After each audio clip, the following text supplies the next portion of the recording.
On the 10th of May in 1947, the communist authorities in the newly founded People's Republic of Bulgaria began the construction of Dimitrovgrad, a brand new town modeled on socialist principles that would herald the dawn of a new political era.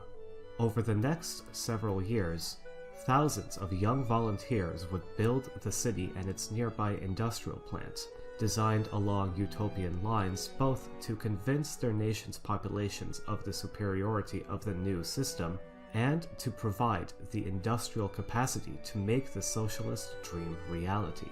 Dimitrovgrad was soon followed by Eisenhüttenstadt in East Germany, Dunajvaros in Hungary, Poruba in Czechoslovakia, and Nowa Huta in Poland. And soon, nearly every Eastern Bloc nation was building a brand new socialist city. Today, we will explore the history and planning of these communist new cities.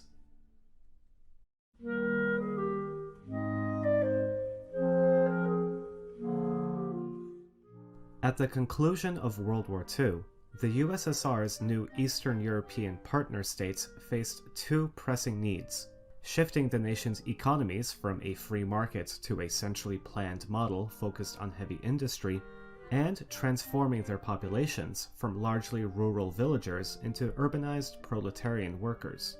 The new city, an industrial town built from scratch in every Eastern Bloc nation outside the Soviet Union, aimed to address both points.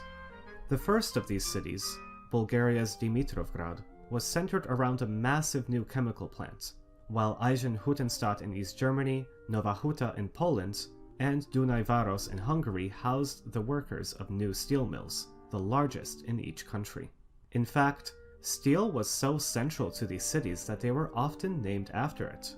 Eisenhüttenstadt literally means ironworks city, while Nowa Huta translates as new ironworks. The cities were monumental in scale. Both Dunajvaros and Eisenhüttenstadt had an original planned population of 30,000, while Nowa Huta was built for 100,000 residents, with nearly half to be workers in the steel mill. Czechoslovakia's Poruba, which also housed a peak population of about 100,000, hosted a major technical university that would train skilled workers for industry elsewhere. New cities, it was hoped, would secure the economic prosperity of their nations. However, the ideological function of the new city was even more important. As art historian Anders Amann describes in his book Architecture and Ideology in Eastern Europe during the Stalin era, quote, "New cities were a glimpse of tomorrow's reality," unquote. A sort of model home the governments could show off as a demonstration of the good life socialism would bring. In existing cities, socialist planning could only ever be imposed on top of pre-socialist built environments, a process of evolution. In contrast, the new cities, built from scratch and populated by workers from all around the country, were revolutionary. As Amann puts it, in these towns, quote, "there were no links with the old society," unquote. He also describes the design of new cities as a, quote, "mirror of the political order," unquote. Just as the economy would now be rationally and centrally planned, cities would be rationally designed from scratch. The planned allocation of schools, nurseries, libraries, and cultural centers demonstrated the socialist commitment to prioritizing, quote, "concern for mankind," unquote, in place of competition and the profit motive. Hence, new cities were both a pragmatic and an aesthetic project. Writing about Bulgaria's Dimitrovgrad, a contemporary author described the city as, quote, "one great work of art, saturated with the abundant ideological content of the epoch," unquote. These ideological functions were built into each city's design. Amann identifies several common features of their planning. New cities were centered on a central tree-lined boulevard, like Hlavny Boulevard in Poruba or Straße der Republik in Eisenhüttenstadt. Main streets had shops at street level and were flanked by apartments several stories tall, and terminated at a large, open central plaza. which hosted the city's administration to highlight the Communist Party's central position in political life. But there were few really major roads, and across most of the city, apartments formed large, hollow blocks which contained playgrounds and schools, mirroring the mikrorayon model that would be commonly replicated across the cities of the Eastern Bloc. In Poruba, it is possible to cross the entire city through these pedestrianized courtyards, only occasionally crossing a road open to traffic.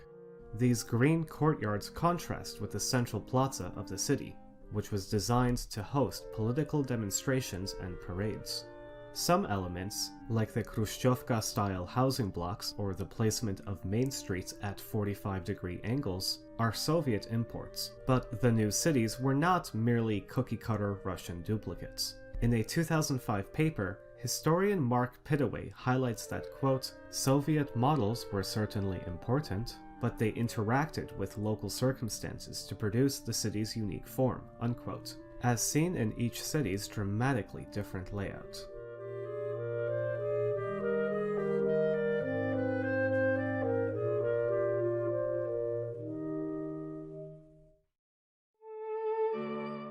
The integration of nature was also very deliberate. Unlike earlier Soviet industrial cities like Magnitogorsk, which placed housing right next to factories, a large green buffer now separated the industrial plant from residential areas. To get to work at the Dunajvaros steel mill, for example, residents of Hungary's new city would hike nearly a kilometer along trails passing through a forest meant to insulate the city from industrial pollution. New cities also typically bordered a large nature park. The Nowa Huta meadow is today home to many rare animal and plant species, while the northern edge of Dimitrovgrad borders a sprawling green zone. The city itself was meant to be far from pastoral, however, even though plenty of green space was present within them. The urban boundary was clearly defined and sprawl was strictly limited, at least initially. In Dimitrovgrad, there were even plans to build city gates to clearly segregate city and country. In fact, according to Aman, new cities, quote, were planned in deliberate contradistinction, unquote, to Western sprawl. While Scandinavia, the UK, and America went all in on suburban development, Soviet new cities would remain strictly urban in character. In the words of Pittaway, quote, the new city was planned in such a way as to achieve unity between village, factory, city, and natural landscape, unquote, rather than the city simply sprawling endlessly into nature.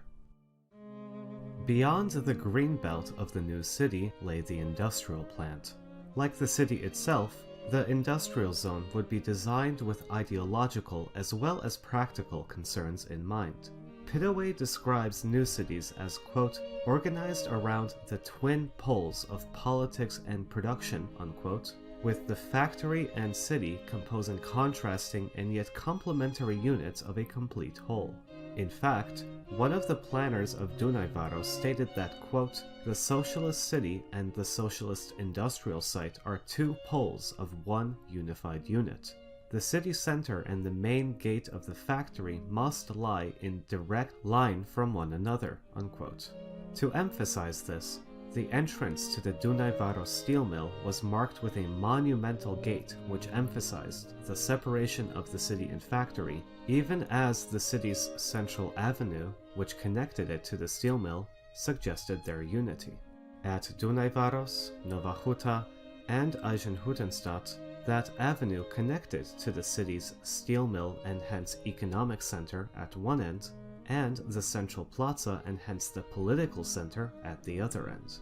The scale of operations was extraordinary, with the ironworks at Nowa Huta producing more steel than all of Poland combined before the war, a scale necessary to build socialism and rebuild a country ruined during the war. The industrial plant typically provided an array of social services as well. For example, the Nowa Huta steel mill ran its own newspaper, movie theater, sports club, and daycare for its workers. Even as town and industry were kept physically separate, their relative design suggested a unity between political and economic. a unity central to Marxist thought. Architecturally, new cities conformed to the Soviet aesthetic doctrine of socialist realism, which we briefly described last time.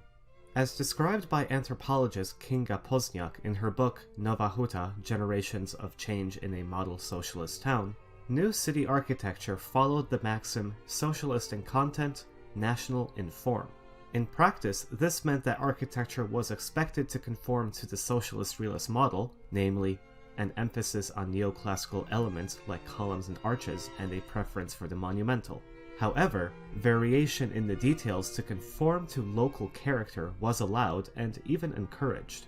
A Baroque tower attached to Poruba's dramatic, semicircular, and otherwise neoclassical entrance reflects the architecture of Prague, while the more austere, modern appearance of Eisenhüttenstadt's residential blocks takes inspiration from the German Bauhaus movement.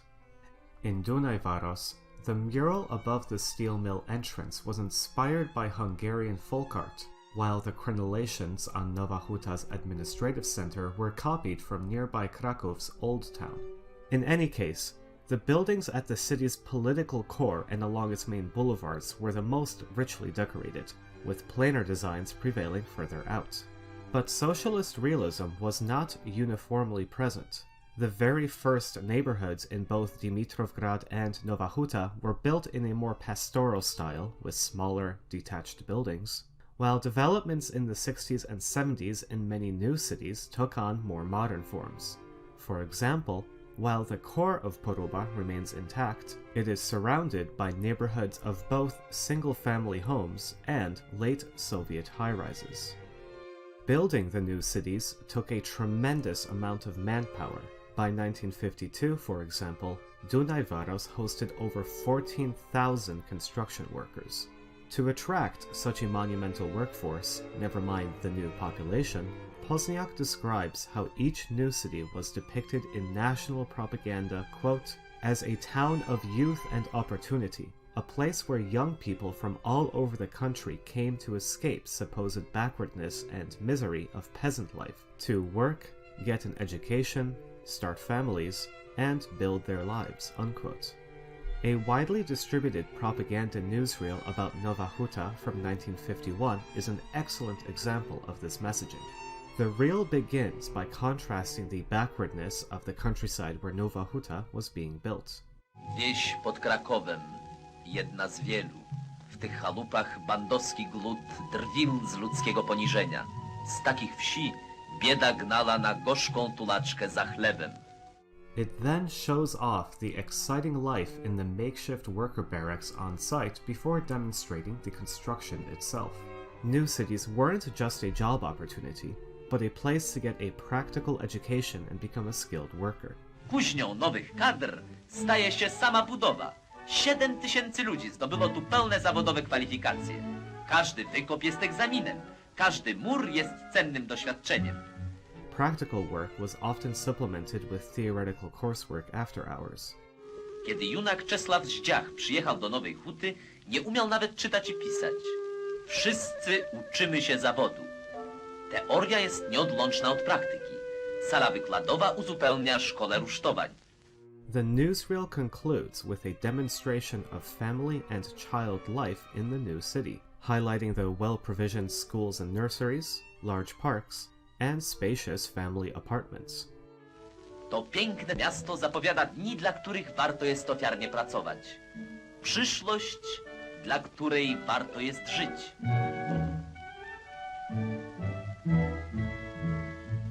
Pozniak claims that a major purpose of the new cities was to demonstrate, quote, how socialist ideas were made concrete in a real place and in real people's lives, unquote. At first, they seem to have made a good impression, though this would not last.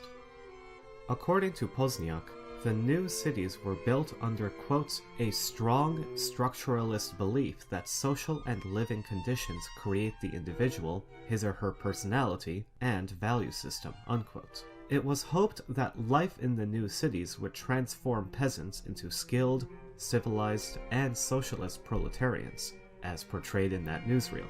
But this was not always the case.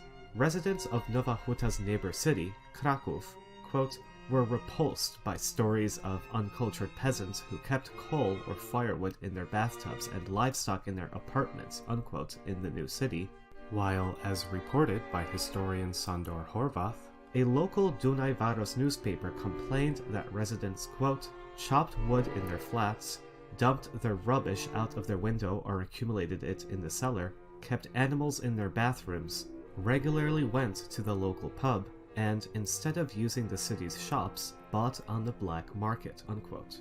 New cities were deliberately built without private backyards to prevent new residents from bringing along their farm animals, apparently to no avail. Horvath reports that one district in Dunaj Varos tried and failed to ban the keeping of pigs 3 separate times, with residents using communal washrooms as makeshift slaughterhouses. Ironically for these model towns, new cities often became hubs of political resistance. Dunaj Varos became a hotbed of dissident thought by the Hungarian Spring of 1956, while Nowa Huta became a stronghold of Poland's solidarity movement several decades later. Still, many of the new arrivals did find a happy life in the new cities. Of the tens of thousands of workers that built Nowa Huta, about a third chose to settle there permanently rather than returning home.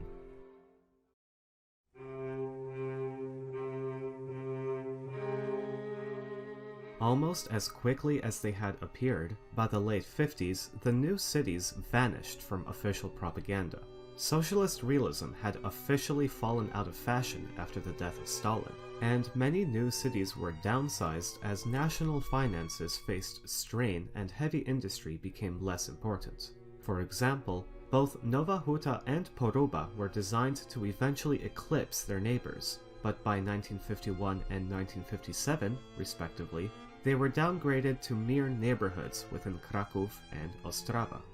Pollution was also a chronic issue, and Nowa Huta consistently had the worst air quality in the entire country thanks to the sheer scale of the steel mill. In all new cities, the well-organized original urban plans were disregarded as their district expanded, leaving an elegantly planned core surrounded by ad hoc suburbs.